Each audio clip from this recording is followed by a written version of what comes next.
Ia dituduh membunuh ayah dan ibu tirinya menggunakan kampak hingga membagi tubuhnya hingga beberapa bagian. Lalu kenapa dia bisa lolos dari hukuman dan sebenarnya apakah dia memang pembunuhnya? Dan inilah kisah Lizzie Borden.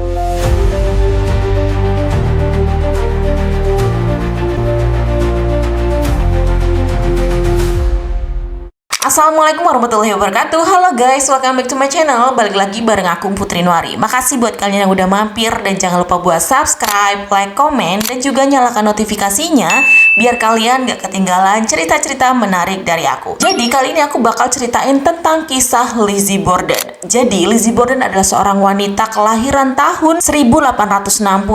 Ayahnya bernama Andrew dan ibunya bernama Sarah. Dia ini anak ketiga dari 3 bersaudara. Jadi dia ini anak bungsu. Nah, kedua kakaknya ini juga perempuan, namanya Emma kakak pertama dan juga Alice kakak kedua. Tapi si Alice ini sudah meninggal ketika dia berumur 22 tahun karena katanya dia terkena penyakit hidrosefalus. Jadi dia tinggal berdua dengan kakaknya Emma dan juga Lizzie. Ayahnya yang bernama Andrew ini dulunya hidup sangat biasa saja. Dia terbilang dari keluarga yang kurang mampu. Namun karena ketekunannya bekerja pada bidang furnitur dan juga tentang bisnis jual beli peti mati, lama-kelamaan dia akhirnya menjadi sukses dan bahkan menjadi direktur di beberapa perusahaan besar. Tapi meskipun keluarga Lizzie ini cukup berada, bahkan bisa dibilang kaya, si ayahnya ini nggak mau hidup bermewah-mewahan. Dia seharusnya bisa tinggal di apartemen elit, tapi dia tetap memilih tinggal di rumah yang biasa saja. Dia benar-benar tidak mau menghambur-hamburkan uangnya hanya demi gaya hidup. Lizzie dan Emma ini dikenal anak yang baik, anak yang rajin beribadah dan juga ke gereja. Bahkan mereka juga mengikuti beberapa komunitas di bagian pelayanan. Dia benar-benar dikenal sebagai anak yang baik di mata para tetangga dan juga para jemaat gereja. Kehidupan keluarga ini cukup stabil sampai akhirnya ibu kandung Lizzie ini meninggal dunia. Nah, selang 3 tahun setelah kematian ibunya, ayahnya ini menikah lagi dengan seorang perempuan bernama Abby. Namun si Lizzie ini punya firasat buruk. Katanya menurut firasat Lizzie, Abby ini nikah sama ayahnya cuman karena harta benda saja. Jadi menurut firasatnya, Abby ini tidak pernah cinta kepada ayahnya dan ia hanya mengincar harta kekayaan ayahnya. Dan itu dibuktikan dengan beberapa momen di mana ayah Lizzie ini sempat memberikan beberapa bidang tanah kepada keluarga Abby. Nah, disitulah mulai adanya keretakan dalam keluarga mereka. Keluarga yang tadinya harmonis, penuh kasih sayang, namun ketika kedatangan ibu tiri tersebut, keluarga tersebut menjadi retak.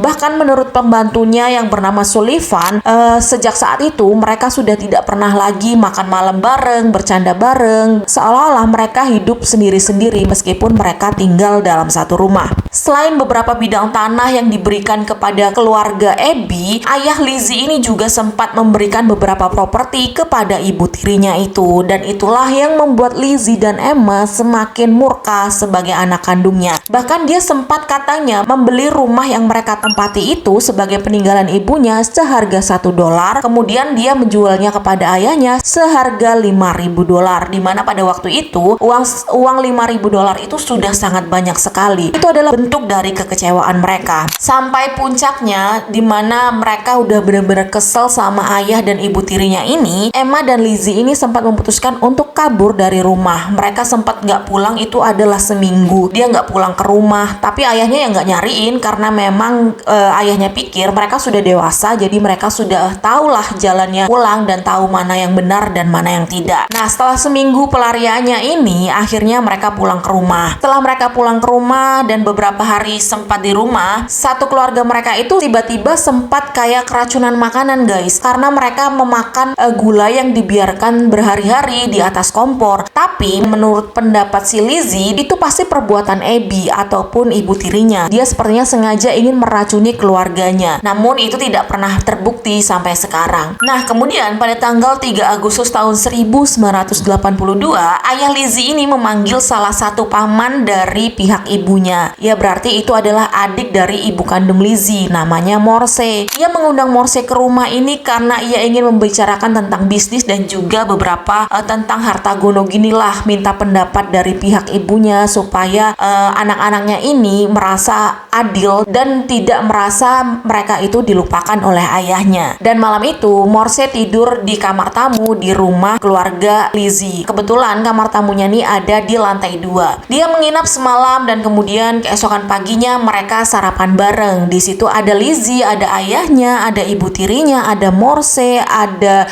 Emma juga kakaknya, dan juga satu lagi ada Sullivan yang merupakan pembantu mereka. Nah, di situ mereka sempat sarapan bareng dan setelah sarapan mereka menjalankan aktivitasnya masing-masing. Di mana si Morse ini, paman si Lizzy ini pamit untuk menemui sepupunya yang rumahnya gak jauh dari rumah Lizzy karena katanya dia kangen udah lama gak ketemu. Kemudian si ayah Lizzy, ia pergi keluar untuk jalan-jalan menghirup udara segar, dan kemudian Emma dia juga pamit pergi ke rumah temannya. Jadi di rumah itu tinggal bertiga, yaitu ada Lizzy, ibu tirinya Abby, dan juga Sullivan pembantunya. Nah, Lizzy ini biasanya dia yang bertugas membersihkan kamar tamu, tapi entah kenapa hari itu yang membersihkan kamar tamu adalah Abby, sedangkan Lizzy katanya dia sedang berada di gudang karena cari sesuatu barangnya. Terus sekitar pukul 10:30 siang Andrew ini pulang dari jalan paginya. Kemudian dia mencoba masuk rumahnya, tapi ternyata rumahnya dikunci. Ia langsung gedor-gedor minta bukain pintu sama pembantunya kan. Tapi katanya sebelum Sullivan ini membukakan pintu, dia sempat mendengar suara seorang wanita tertawa yang arahnya tuh dari lantai 2. Dan menurutnya itu adalah suara tertawa dari Lizzy. Tapi dia mengabaikannya, dia nggak punya firasat apa-apa. Nah, kemudian setelah masuk karena dia capek, dia kemudian duduk di sofa dan baring di sofa. Nah, sebelum tidur, ayah Lizzy ini sempat nanya ke pembantunya, kemana istrinya katanya kan. Terus si Sullivan ini bilang kalau Nyonya Abby ada di lantai 2 sedang membersihkan kamar tamu katanya kan. Terus kata ayah Lizzy, oh ya sudah, aku mau istirahat sebentar di sini. Nah, setelah itu sekitar jam 11:10 siang, tiba-tiba Lizzy ini berteriak memanggil pembantunya. Dia bilang kayak gini dalam bahasa Indonesianya guys, "Mbak, cepet kesini, ayah meninggal, kayaknya ada seseorang yang masuk ke rumah ini dan membunuh ayah," katanya. Sullivan yang terkejut langsung kemudian datang dan menemui Lizzy di sana. Lizzy hanya bisa berteriak melihat ayahnya yang sudah tak bernyawa. Melihat kondisi ayahnya, sepertinya dia ini baru saja dipukul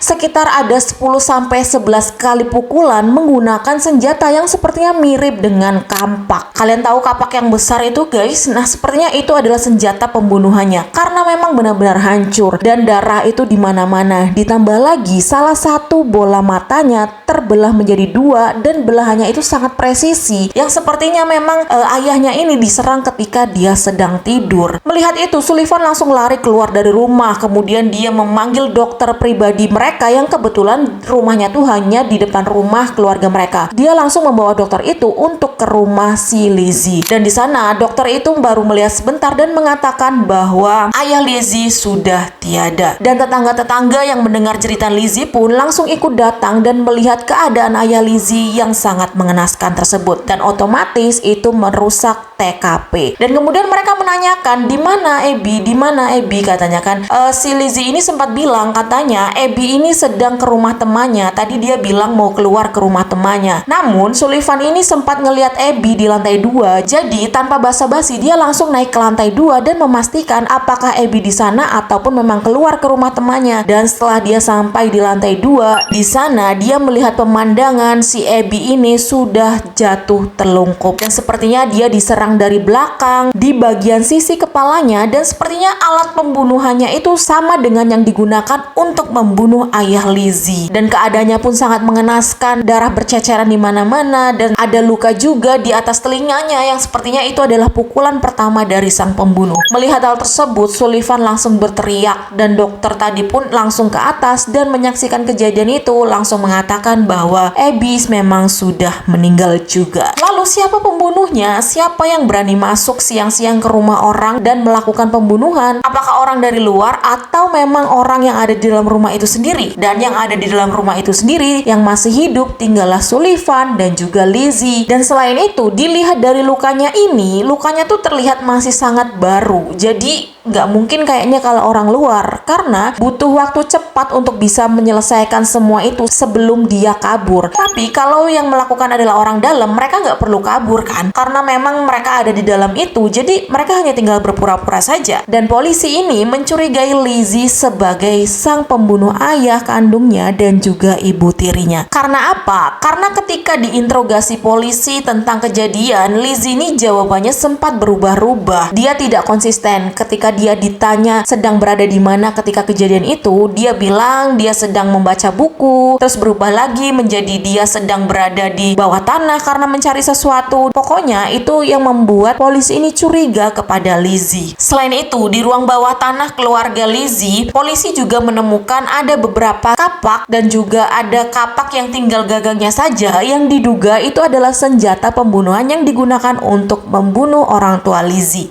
Terus polisi juga menemukan ember yang berisi kain dan juga ada airnya yang berwarna merah yang diduga itu darah. Tapi si Lizzie ini beralasan bahwa itu adalah darah menstruasinya, jadi tidak ada hubungannya dengan pembunuhan itu. Namun tetap saja itu membuat polisi sangat curiga dengan kelakuan. Selain itu, salah satu tetangganya juga sempat melihat Lizzie ini keluar dari ruang bawah tanah itu dan terlihat cukup panik. Dan selain itu, dia juga melihat beberapa hari kemudian Lizzie ini membakar gaunnya di atas kompor, yang katanya alasannya dia membakar gaun itu karena terkena cat. Entah terkena cat ataupun terkena darah, tidak pernah ada yang tahu. Dan kemudian karena polisi memang mencurigai Lizzie, dan akhirnya mereka memutuskan Lizzie adalah satu-satunya tersangka untuk sementara. Kemudian dia dibawa ke pengadilan juga untuk melakukan sidang, dan selama sidang tetap saja jawaban dia setiap ditanya itu tidak konsisten, selalu berubah-ubah. Dan bahkan ada salah satu wartawan yang bilang kalau Lizzie ini sikapnya agak aneh, seperti tenang namun misterius katanya. Bahkan selama persidangan pun Lizzie diperlihatkan jasad hasil otopsi dari ayah dan juga ibu tirinya. Namun ketika melihat hal tersebut, Lizzie tiba-tiba jatuh pingsan. Dan setelah proses persidangan yang panjang, karena memang tidak ada bukti yang kuat bahwa Lizzie ini adalah pembunuhnya, Lizzie akhirnya dibebaskan tanpa tuntutan apapun. Dan setelah dinyatakan bebas, Lizzie dan Emma akhirnya mewarisi kekayaan ayah kandungnya yang bernilai setara dengan 10